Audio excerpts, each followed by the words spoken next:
Hello guys, সবাইকে জানাই নমস্কার। আজকে সকাল সকাল রান্নাবান্নার কাজ শুরু করে দিয়েছি। ভাত আর আলু সিদ্ধ বসিয়ে দিয়েছি। এদিকে তরকারি যেগুলো রান্না হবে সব কেটে নিয়েছি।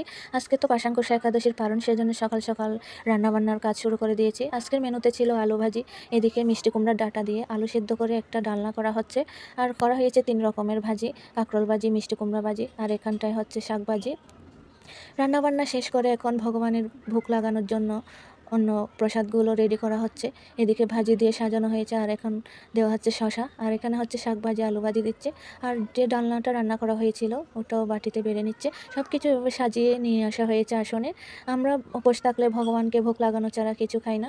তোমরাও চেষ্টা করবে এভাবে ভোগ লাগিয়ে খাওয়ার জন্য, তাহলে ভগবান অনেক প্রসন্ন হবেন, তোমাদেরও মঙ্গল হবে। তো ভোগ লাগিয়ে আরতি করে এখন নমস্কার করে আমরা বসে গেছি পালন করার জন্য। পালন তো যেহেতু তাড়াতাড়ি পেয়েছে, উপোস করলে অবশ্যই পালন করতে হয়, কারণ উপোস থেকে নাকি পালন বড়। পালন যদি ঠিকমতো করা না হয়, তাই পালনটা ঠিকমতো করতে হয়। তোমরা অবশ্যই চেষ্টা করবে ঠিকমতো পালন করার জন্য। তো সবাই ভালো থাকবে, সুস্থ থাকবে। ভিডিওটি ভালো লাগলে একটা লাইক করে যাবে।